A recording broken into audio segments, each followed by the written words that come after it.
Qala al-musannif radhiyallahu taala anhu wa nafa'ana bihi wa bi ulumihi fid dharain amin. Masih kita membahas tentang hak kepada walidain, hak dan kewajiban kita kepada orang tua. Beruntunglah kita yang masih memiliki kedua orang tua, dan celakalah orang yang punya kedua orang tua tetapi pada akhirnya dia masuk neraka.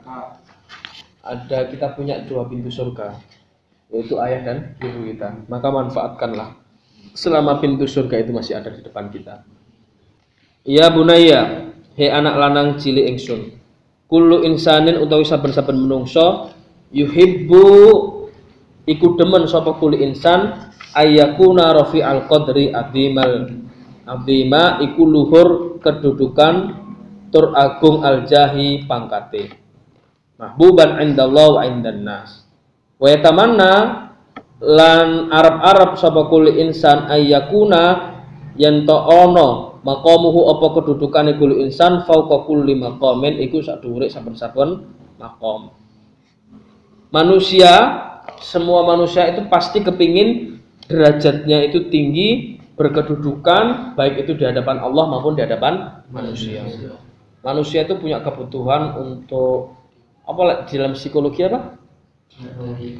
Diakui. Kebutuhan untuk apa? Apa dalam psikologi itu? Ada tangganya nih loh, 7. Iya, kebutuhan, salah satu kebutuhan adalah kebutuhan untuk diakui, ya. Diakui. Itu adalah kebutuhan, salah satu kebutuhan manusia juga. Nah, setiap manusia itu pasti kepingin punya kedudukan baik di hadapan Allah maupun di hadapan manusia. Kalau seandainya seorang tidak ingin memiliki kedudukan di hadapan Allah maupun di hadapan manusia, maka pasti orang tersebut tidak akan melakukan hal-hal sebagaimana yang kita lihat saat sekarang ini. Kenapa kamu harus kuliah tinggi-tinggi? Karena pasti kamu ingin punya kedudukan baik di hadapan Allah maupun di hadapan manusia. S1 kelihatan wah. Kenapa kamu harus memilih jurusan yang kamu pilih sekarang ini daripada jurusan yang lain? Boleh jadi salah satu alasannya adalah karena kamu kepingin punya kedudukan di hadapan Allah maupun di hadapan manusia. Walaupun kadang-kadang lebih banyak kedudukan di hadapan manusia daripada kedudukan di hadapan Allah. Saya punya teman itu dulu gengsi orang tuanya. Anaknya mau masuk jurusan bahasa Inggris, tidak mau. Orang tuanya maksa anaknya harus masuk jurusan perawat. Akhirnya anaknya tidak kuat dan akhirnya tidak kuliah. Itu yang terjadi problem. Kenapa harus memaksa seperti itu? Karena orang tuanya pengen punya kedudukan. Manusia kok mesti kepingin itu kedudukan. Kepingin didengarkan, kepingin dihargai. Hargai dong saya. Selalu kata-kata itu diulang-ulang terus.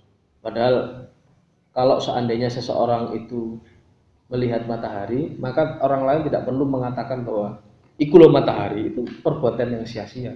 Ada matahari muncul, kemudian kamu panggil-panggil temanmu, panggil-panggil orang lain, iku loh matahari, itu kamu nggak usah ngomong begitu, semua orang sudah tahu bahwa dia adalah matahari. Kamu itu tidak perlu meninggikan namamu, tidak perlu menyebut-nyebut namamu, bahwa kamu itu orang yang baik. Kalau kamu memang orang yang baik, semua orang akan tahu bahwa kamu adalah orang yang baik. Selalu ada celah di mana setan selalu membisikkan kepada kita untuk kita itu selalu mengungkapkan kebaikan kita karena khawatir orang lain tidak tahu kebaikan kita. Terutama awak pas gendaan, pas pacaran. Selalu ada keinginan supaya kebaikannya itu diketahui oleh orang lain. Khususnya kepada orang yang dicintai itu. Dulu ada teman saya, ini perbuatan konyol ya, SMP, mohon jangan ditiru. Naruh coklat di lacinya perempuan. Nah, harapannya supaya dia tahu bahwa yang ngasih itu adalah si laki-laki ini. Ternyata begitu si perempuan ini menemukan coklat di laci bangku kelas itu, siapa lagi kalau ada coklat iki aku mau ki pangan-pangan dimakan arek sak kelas kamu. Dia sendiri nak makan. Gimana perasaannya yang ngasih itu? Padahal yang ngasih itu juga teman satu kelas. Coklat itu diberikan di lacinya supaya dimakan. Yang tetap malah jadi bancaan arek-arek satu kelas.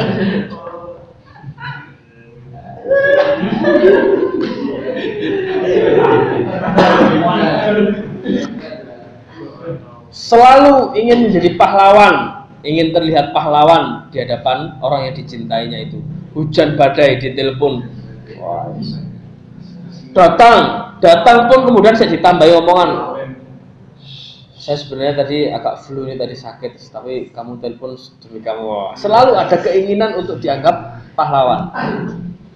Hujan badai, badan sakit, semuanya rintangan-rintangan itu dilalui semata-mata hanya ingin mendapatkan kedudukan di hadapan orang yang dicintai. Kalau kepada manusia jangan seperti itu. Manusia yang boleh kita cari muka di hadapan manusia tersebut hanyalah kepada Rasulullah SAW. Kita harus cari muka di hadapan Rasulullah. Cari muka, caper di hadapan Rasulullah itu harus. Tapi kalau caper di hadapan manusia yang lain jangan. Karena kalau kita caper di hadapan manusia yang lain, belum tentu mereka memberikan apa yang kita harapkan. Tapi kalau kita mengharap caper, cari muka di hadapan Rasulullah SAW, pasti Rasulullah akan memberikan pertolongan dan syafaatnya, barokahnya kepada kita semuanya. Kamu mengidolakan seseorang yang seseorang itu tidak pernah kenal kamu, mendoakan kamu juga tidak. Itu saya pikir perbuatan yang sia-sia dan bodoh. Mengidolakan yang idolakan orang yang dia itu ada feedback loh, ke kamu itu ada feedbacknya. Kamu mengidolakan pemain sepak bola tidak masalah, tapi jangan berlebihan. Kamu mengidolakan orang yang itu padahal kenal kamu tidak. Kamu sapa, kamu ceblek bocak ngomong, itu belum tentu juga dia mau. Kenal kamu tidak, kamu sapa di jalan belum tentu juga dia mau. Walhasil saya pikir mengidolakan orang-orang seperti itu adalah hal yang sia-sia. Idolakanlah orang yang kalau kamu mengidolakan beliau, pasti kamu akan mendapatkan feedback, mendapatkan timbal balik. Siapa mereka itu? Adalah mereka itu golongan Rasulullah, para nabi, dan para kekasih-kekasih Allah. Kemarin waktu haul Habib Abu Bakar, saya, Mas Dian, sama Mas Irham 3 orang datang ke sana. Mau'idhah hasanah menyampaikan sungguh luar biasa. Apa yang disampaikan? Dalam satu ceramah, karena banyak yang beri ceramah ya, disampaikan bahwa orang yang mencintai waliullah atau orang yang tahu kedudukan bahwa orang ini adalah waliullah, maka orang itu sesungguhnya di hadapan Allah itu derajatnya sudah naik. Itu adalah suatu makom tersendiri. Jadi ada makom di mana di makom itu orang tersebut akan kenal dan cinta kepada waliullah. Itu makom. Bahkan dikatakan kemarin oleh Habib Taufik, orang yang seperti itu adalah wali, walaupun pangkatnya masih wali kecil. Orang yang bisa mencintai waliullah dan bisa tahu kedudukannya waliullah bahwa ini adalah waliullah, itu sudah makom tersendiri, itu sudah derajat tersendiri. Tahu tok itu sudah derajat. Karena banyak orang yang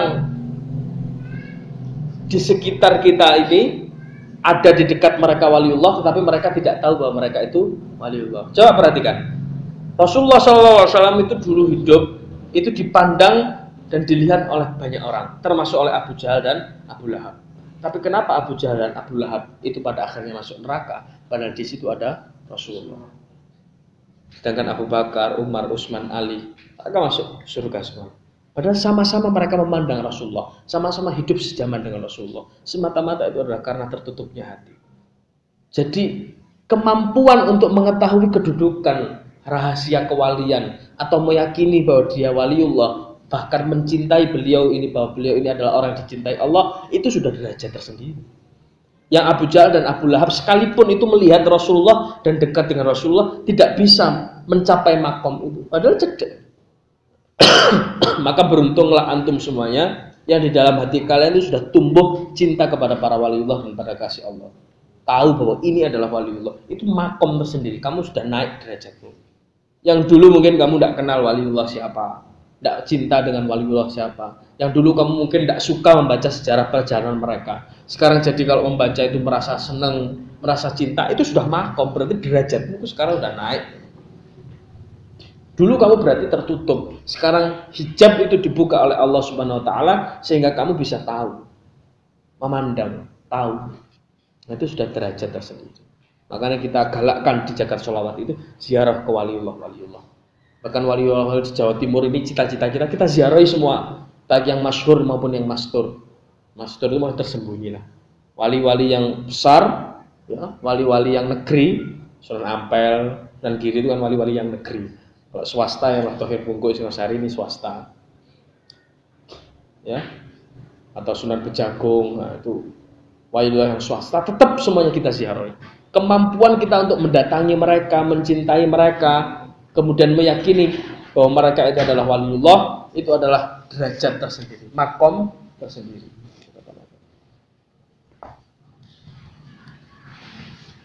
Paham ya?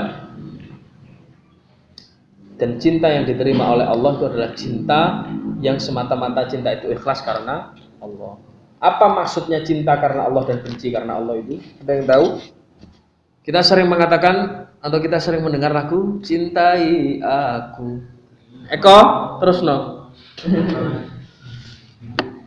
Itu lagu Cintai Aku karena apa maksudnya cinta karena Allah dan benci karena Allah itu? Kalau kamu cinta karena Allah berarti kamu cinta sesuatu karena yakin bahwa sesuatu itu dicintai oleh Allah. Benci karena Allah, benci kepada sesuatu yang kamu tahu bahwa sesuatu itu juga dibenci oleh Allah. Itu namanya cinta dan benci karena Allah.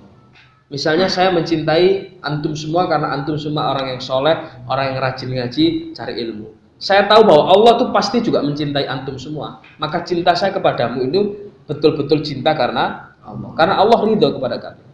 Benci karena Allah, saya benci kepada orang yang maksiat kepada Allah. Kenapa? Karena Allah juga benci kepada mereka. Maka bencinya kita kepada orang yang maksiat kepada Allah itu adalah benci karena Allah. Paham ya? Saya teruskan sedikit lagi. Lakinnal walida yuhibbu li waladihi ayyakuna arfa'u minhu manzilatan wa akbaru minhu maqaman wa azzu minhu jahan. Fa bimada yajibu an tu'amila man yuqaddimuka ala nafsihi wa yatamanna laka aktsara mimma yatamanna laha. Tetapi tidak ada yang lebih mengharapkan kedudukan seseorang itu memiliki kedudukan baik di hadapan Allah maupun di hadapan manusia melebihi harapannya kedua orang tua. Kita boleh berharap kita memiliki kedudukan baik kedudukan di hadapan manusia maupun di hadapan Allah Subhanahu wa taala, tapi tidak ada yang lebih mengharapkannya kita memiliki kedudukan melebihi pengharapannya kedua orang tua kepada anaknya. Tapi kadang-kadang orang tua itu terlalu berlebihan juga di dalam berharap kepada anak. Jadi dikatakan begini sampai salah satu orang tua yang tidak ikhlas mendidik anak itu adalah orang tua yang mereka selalu mengharapkan anaknya itu ada feedback ke dia. Dia besarkan anak itu, dia didik anak kecil, mulai dari kecil itu sampai dewasa, tapi dengan harapan supaya nanti ketika dewasa dia balas, mencintai dan membalas pengorbanan orang tuanya. Itu adalah orang tua yang menurut saya kurang ikhlas di dalam mendidik anak. Harapan boleh, tetapi terlalu memaksa anak harus seperti ini itu kelihatan bahwa didiknya kurang ikhlas. Ada orang tua yang seperti itu, yang anaknya harus gini. Kenapa? Karena ada tuntutan di sini. Nah, nanti saya berharap kalau kita semua sudah punya anak, maka didiklah anak kita secara ikhlasillahi ta'ala. Kita didik mereka karena Allah. Kita didik karena mereka titipan dari Allah. Kita tidak perlu mengharapkan balasan apa-apa dari anak-anak kita. Karena kebaikan itu pasti sudah dibalas oleh Allah Subhanahu wa ta'ala. Tidak ada kebaikan yang sia-sia dan tidak ada kejahatan yang tidak terbalas. Semuanya terbalas karena yang membalas itu bukan manusia, tapi adalah Allah. Kalau seandainya saya berbuat baik kepada seseorang, kemudian seseorang itu ternyata meninggal sebelum orang itu mampu membalas kebaikan saya, maka kebaikan saya itu tidak ada yang sia-sia. Karena yang membalas kebaikan hakikatnya bukan dia, tetapi adalah Allah. Kamu yang sudah berbuat baik kepada siapapun dan kamu merasa belum terbalas kebaikan itu, tidak usah ragu-ragu, tidak usah sedih, tidak usah kamu kecewa. Karena yang membalas kebaikan itu bukan mereka, tetapi adalah Allah Subhanahu wa ta'ala. Paham ya? Sing ikhlas nek nulungmu. Mudah-mudahan jadi keterangan yang manfaat. Amin. Ada yang ditanyakan? Sorry, cukup?